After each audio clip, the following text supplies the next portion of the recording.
We've ended Biden's inflation nightmare. So we had the worst inflation in the history of our country. And now our inflation is down to a perfect number, a beautiful number, hardly any at all. And yet our country's taking in tens of billions of dollars and trillions of dollars, actually trillions of dollars in tariffs. And you know all about it. It's been amazing. They say, why are we taking in so much money? Last week they found $29 billion and they couldn't figure out where it came from. I said, check the tariff shelf. And they said, how did you know that's where it came from? We're taking in billions and even trillions of dollars in tariffs paid by other countries. I cannot stress enough how every bit of what he just said, that doddering old fool, was either a lie or definitely didn't happen. Nobody came to him and said, we got all these billions, we don't know where they're from. And he said, check the tariffs. They're like, oh, that's where they're from. That's not how that happened at all.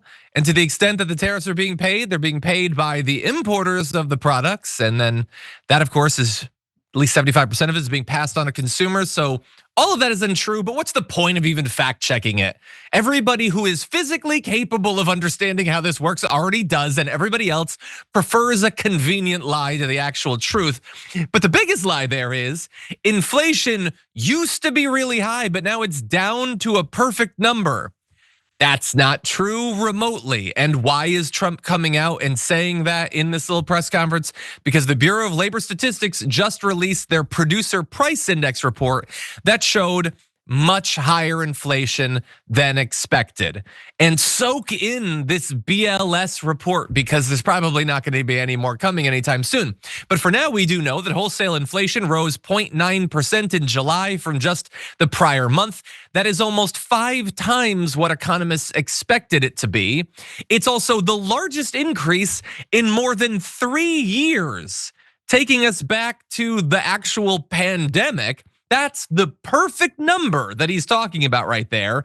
Worse than the vast majority of the entire Biden administration's inflation numbers. He's now saying that that's actually amazing. And so that's the price that wholesalers are paying, which means that soon it's going to be passed on to you, and you will likely be paying more for a variety of different products. Now, you already are. This just signals higher price increases to come. Already, consumer prices rose 0.2% back in July, keeping the annual inflation rate at 2.7%. Higher food prices were the biggest culprit, 0.7% increase right there. Raw agricultural products jumped nearly 13%.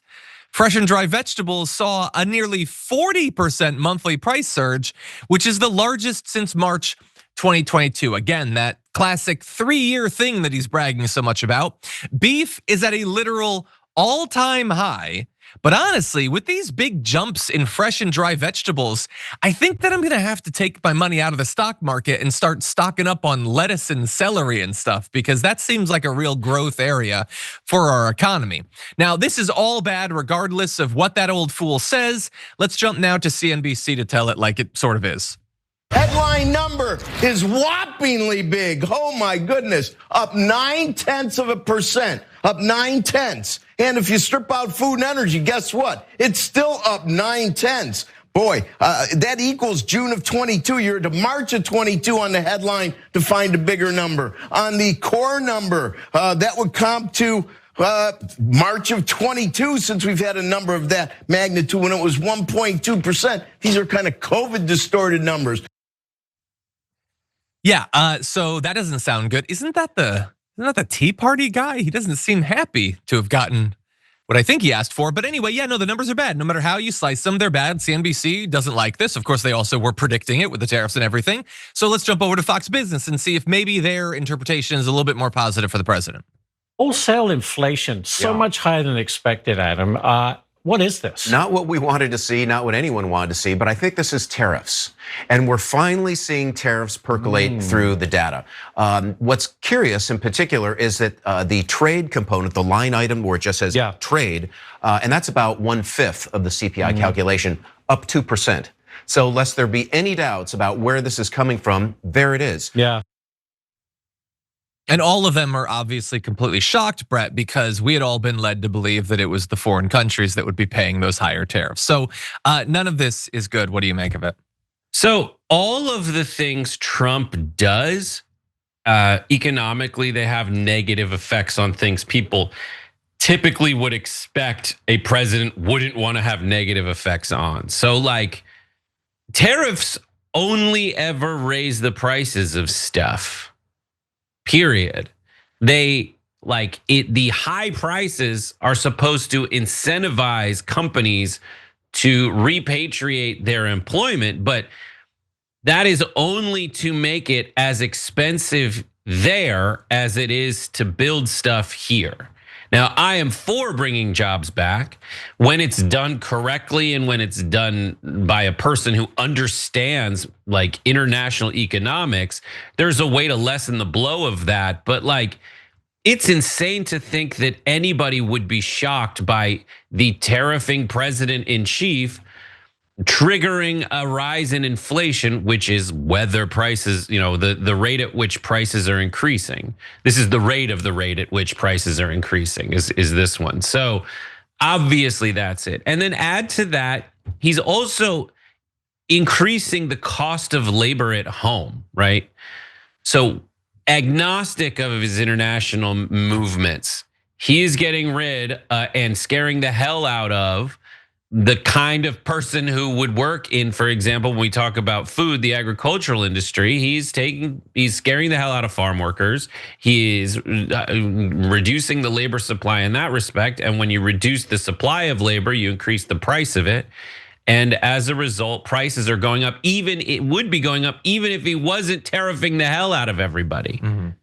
Like that, it is all of his, and then not to mention, I mean, he wants to lower interest rates, but the move to raise interest rates to lower inflation does so by creating more unemployment. Like it is not, there's no easy thing here. It's the price of America being awesome and rich, but then having a president come in who's like, I want to make these changes, but he doesn't really understand how or why they would happen. He just likes the idea of tariffing. Yeah, I think you totally appropriately pointed out how the effect on food prices was not just predictable, it was predicted. We knew that the combination of the tariffs with his immigration policy would have this effect, and why, after getting elected on price concerns and anger over inflation, you would immediately start to double down on that. Seems crazy. But we also expect to see this in construction as well. Not only tariffs on like all the lumber that we get from Canada, but also disruptions to the ability to actually like build new houses. And that's another area that people were already very angry about. And so I don't see how this could possibly be good for him. If you enjoyed that, make sure that you never miss another video by subscribing. And if you want a little more, consider hitting the join button and becoming an actual member. But you're probably wondering, why the hell would I do that, John? First off, calm down. The stakes in this are very, very low. But also, when you click the join button and you become a member, you get access to bonus content that I make every week, and it's a ton of fun. You get access to tons of custom emojis and more besides that. By the way, if you join at tier 3, you even get access to a monthly member hangout with myself and other awesome people, and we always have a great time. By the way, you'll get all that going forward, but you also unlock years of the back catalog. That is literally 100 or more bonus clips, top 10 lists, debates, and more. What are you waiting for? Click the join button below. Your support powers our show, and we couldn't do it without you. Or at the very least, I wouldn't really want to try. Viewers like you keep me here. So thank you in advance for joining.